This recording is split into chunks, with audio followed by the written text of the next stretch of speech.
नमस्कार, उत्तर प्रदेश एक्सप्रेस में आप सभी का स्वागत है। मैं हूं आपके साथ कविता पांडे। बुलेटिन की शुरुआत बड़ी खबर के साथ करेंगे, जहां लोकसभा चुनाव 2024 के पहले चरण के लिए कल से नामांकन शुरू होगा, लेकिन अब तक बीजेपी, सपा और कांग्रेस उम्मीदवार तय नहीं कर पाए हैं। बीजेपी के लिए पीलीभीत सीट चुनौती बनी हुई है। वरुण गांधी को दोबारा टिकट दिया जाए नहीं, इसको लेकर मंथन हो रहा है। सहारनपुर सीट पर बीजेपी में प्रत्याशी बदलने पर विचार हो रहा है। इसी तरह सपा में मुजफ्फरनगर और रामपुर सीट पर पेच फंसा हुआ है। इन दोनों सीटों पर सपा नेता आजम खान की पसंद का प्रत्याशी होगा। आजम खान जेल में बंद है, इन कारण देरी हो रही है। वहीं कांग्रेस भी प्रत्याशी तय करने में देरी कर रही है, जबकि पहले चरण में सहारनपुर और अमरोहा की सीटें गठबंधन में कांग्रेस को मिली है।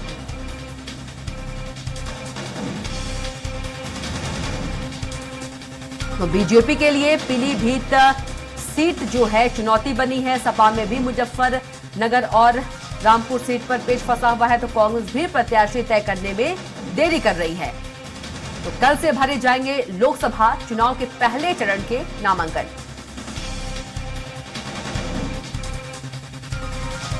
तो बीजेपी के लिए पीलीभीत सीट चुनौती बनी हुई है। सपा में भी मुजफ्फरनगर और रामपुर सीट पर पेच फंसा हुआ है। कांग्रेस भी प्रत्याशी जो है तय करने में देरी कर रही है।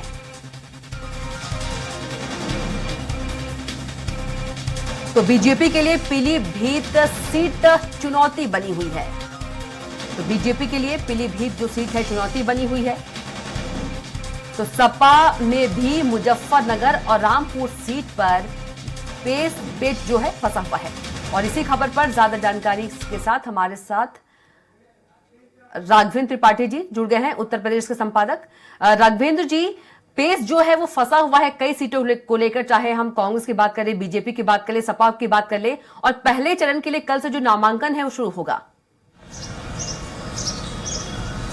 देखिए कविता जी, कल से नामांकन शुरू हो रहा है, लेकिन अभी किसी सियासी दल ने अपनी तैयारी मुकम्मल नहीं की, खास तौर से प्रत्याशी ऐलान को लेकर। भारतीय जनता पार्टी 51 प्रत्याशी सूची जारी कर चुकी है, लेकिन अभी जो पहले चरण में चुनाव होने हैं उसमें अभी सहारनपुर और एक सीट और है, वहां पेच फंसा हुआ है। इसके अलावा समाजवादी पार्टी भी लगातार, पीलीभीत, भारतीय जनता पार्टी की सबसे बड़ी चुनौती पीलीभीत सीट पे है। पीलीभीत सीट पे वरुण गांधी इसके पहले सांसद रहे हैं, और माना जा रहा कि वरुण गांधी और मेनका गांधी में से केवल किसी एक को ही भारतीय जनता पार्टी इस बार चुनाव लड़ाना चाहती है।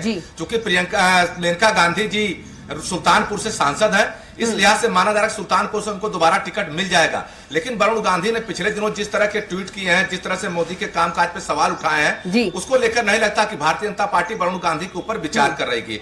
और सबसे बड़ी बात है सहारनपुर, वहां से राघव लखनपाल सांसद हैं, लेकिन वहां पे भी प्रत्याशी बदलने की चर्चा है। अब संजय गर्ग समाजवादी पार्टी के पूर्व मंत्री हैं, उस भारतीय जनता पार्टी में शामिल हुए हैं। अब देखना होगा किसके नाम पे मुहर लगती है। लेकिन सबसे बड़ा सवाल है कि कल से ही नामांकन शुरू होने हैं, और आज आखिरी दिन है प्रत्याशियों का ऐलान करने के लिए। हालांकि कल रात में भारतीय जनता पार्टी का केंद्रीय शेष नेतृत्व दिल्ली में बैठक करके तमाम सीटों पर चर्चा किया, जिसमें कैसरगंज सीट थी, रायबरेली सीट थी, इसके अलावा ऐसी सीटें थी जहां पे भारतीय जनता पार्टी कांग्रेस को टक्कर या समाजवादी पार्टी को टक्कर देने की स्थिति में है।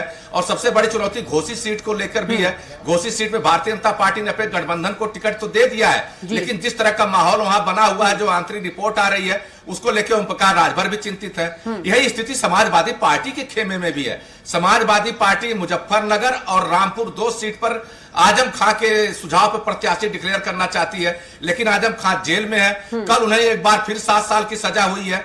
माना जा रहा जब तक उनसे चर्चा नहीं हो जाएगी तब तक इन सीटों पर प्रत्याशी डिक्लेयर नहीं होंगे।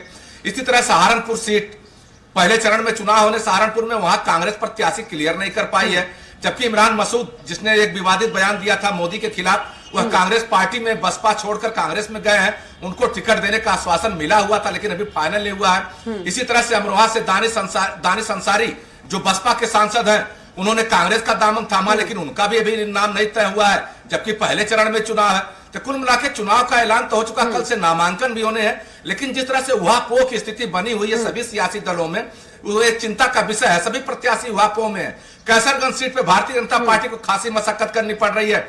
माना जा रहा है कि ब्रजभूषण शरण सिंह जो रेसलर्स के महिला खिलाड़ियों को लेकर विवाद में रहे हैं, उनका टिकट काटकर उनकी पत्नी या उनके बेटे को टिकट दिया जाए।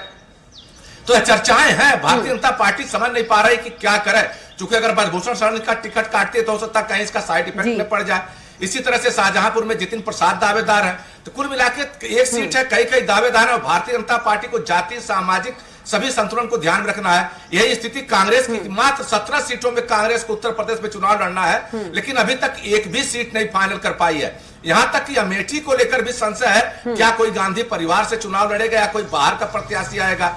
यही स्थिति रायबरेली को लेकर है, वहां पर प्रियंका का नाम उछला था, लेकिन प्रियंका के नाम पर अभी आम सहमति नहीं बन पाई है। अंदर खाने से खबर आ रही है कि प्रियंका गांधी खुद नहीं चुनाव लड़ना चाहती हैं। तो कुल मिलाकर चुनाव नजदीक है, लेकिन जिस तरह से रस्साकसी है सभी सियासी दलों में, हालांकि भारतीय जनता पार्टी सबसे आगे इस मामले में है कि उसका संगठन बहुत मजबूत है। जो भी प्रत्याशी आएगा वहां कोई विरोध का स्वर कभी कोई उठाता नहीं है, लेकिन बाकी दलों में यह स्थिति नहीं है। बाकी दलों में बगावत के भी सुर उभर कर आते हैं। अभी कल ही संगीता आजाद बसपा ने प्रत्याशी नहीं बनाया, बसपा के सांसद है, भारतीय जनता पार्टी का दामन थाम लिया।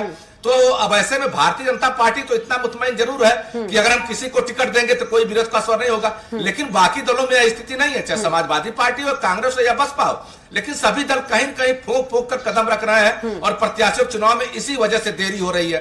भारतीय जनता पार्टी के लिए सबसे बड़ी चुनौती देवरिया सीट भी है, जहां से रमापति राम शास्त्री है, उनकी उम्र 75 साल के आसपास हो गई है, लेकिन माना जा रहा है कि उनको दोबारा टिकट मिल सकता है। इसी तरह से पचौरी साहब कानपुर से सांसद हैं, उनकी भी उम्र 75 साल से ऊपर है, उनका भी अभी टिकट नहीं फाइनल हुआ है, लेकिन अंदर खाने चर्चा है कि उनकी बेटी या उनके दामाद को टिकट मिल सकता है। तो कुल मिलाकर टिकट को लेकर एक पेच जरूर फंसा हुआ है और जाति संतुलन उत्तर प्रदेश में बहुत मायने रखते हैं। भले ही मोदी की गारंटी हो, योगी का काम हो, लेकिन चुनाव में ये सब एक किनारे चले जाते हैं। जातीय मुद्दा बहुत बड़ा मुद्दा उत्तर प्रदेश में हो जाता है। यही वजह है कि टिकट चुनाव करने में सभी दलों को दिक्कत हो रही है। जी बिल्कुल राघवेंद्र जी, यदि देखा जाए जो तीनों पार्टियों की स्थिति एक सी है, असमंजस की स्थिति है प्रत्याशियों के नाम की घोषणा करने में।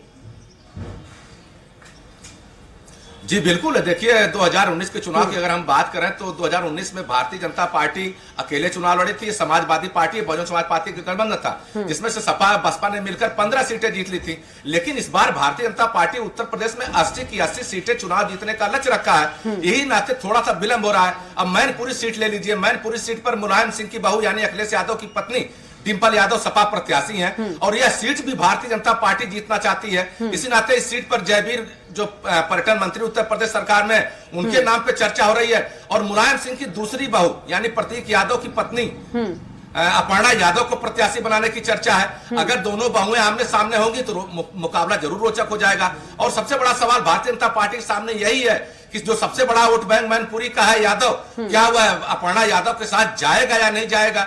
चूंकि सब दूसरा वोट बैंक वहां साक बिरादरी का है। पिछले 2 चुनाव में साक बिरादरी को भारतीय जनता पार्टी ने टिकट दिया, लेकिन जीत नहीं हासिल हो पाई है।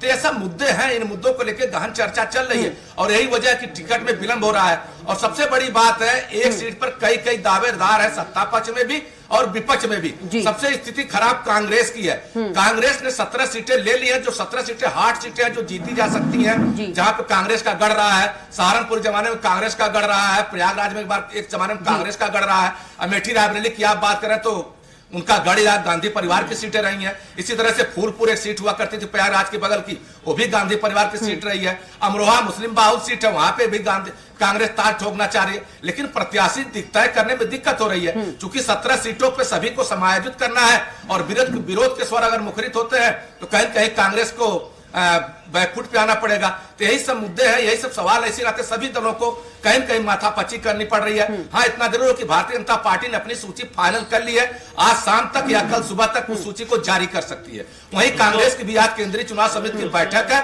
उस बैठक के बाद माना जा रहा है कि चुनाव प्रत्याशियों का ऐलान हो जाएगा। बिल्कुल राघवेंद्र जी, तमाम बातचीत के लिए आपका बहुत ही धन्यवाद।